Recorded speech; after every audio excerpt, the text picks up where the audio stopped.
Van Gogh en la ciudad de Quito. No, la obra del artista holandés no estará en Quito, pero sí vendrá el proyecto Imagine Van Gogh.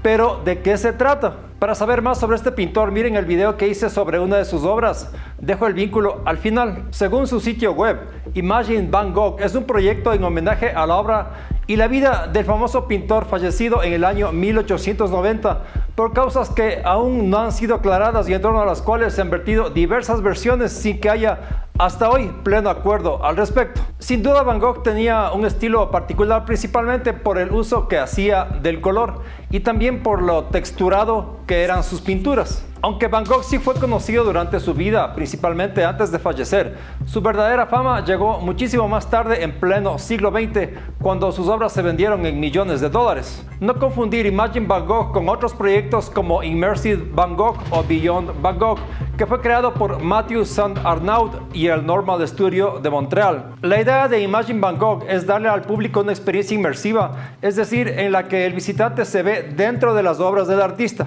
Es como si el público fuese durante esos momentos parte de la obra y espectador al mismo tiempo. El proyecto se presenta como una instalación de arte y también como un proyecto de mapping art. Tiene una finalidad tanto estética como educativa.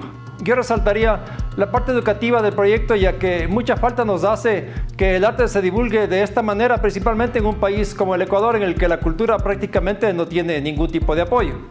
En ese sentido, este proyecto es muy importante y recomiendo a padres de familia llevar a sus hijos y desde ya comprar las entradas. A propósito, les comento que este mismo proyecto en el exterior es mucho más caro, así que aprovechen incluso porque tendrán acceso al mismo a mejores precios. Eso sí, debo aclarar que no tengo absolutamente ninguna relación con Imagine Van Gogh, tampoco con sus organizadores o auspiciantes. Promuevo el proyecto porque me interesa promover el arte y este tipo de eventos no son muy frecuentes en nuestro medio.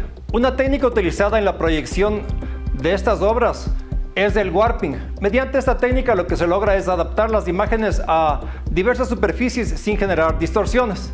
La organización o disposición de las obras virtuales está a cargo de Annabelle Mouillet y Julien Baron, ambos de origen francés. Este tipo de proyectos visuales se originaron cuando el artista y periodista Albert Plessy, que había trabajado como fotógrafo y también en televisión, presentó en el año 75 la obra denominada La Catedral de Imágenes, en unas canteras de piedra blanca ubicadas en Le Bourg-de-Provence.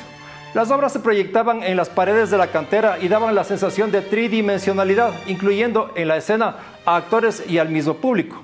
Había nacido la proyección inmersiva que da hoy origen a Imagine Van Gogh y otros proyectos similares. Aunque este proyecto como un todo tiene una función pedagógica, incluye también una sección específica para ello en la que se presenta el proyecto y la trayectoria del pintor.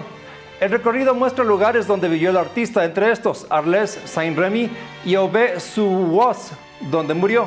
Según lo publicado en su sitio web, Annabelle Mouillet es una directora creativa independiente. Ha viajado por el mundo con la intención de compartir, reinventar y desarrollar la grandeza de Catedral de Imágenes, el proyecto que yo mencionaba anteriormente, y sus espectáculos de inmersivos. Por otro lado, Julien Baron es ingeniero y trabaja con imagen, sonido y proyectos multimedia. Respecto de los equipos utilizados, este proyecto incluye 52 proyectores de video HD y 20 pantallas. El recorrido es el siguiente: el público empieza por ingresar a la sala educativa o informativa.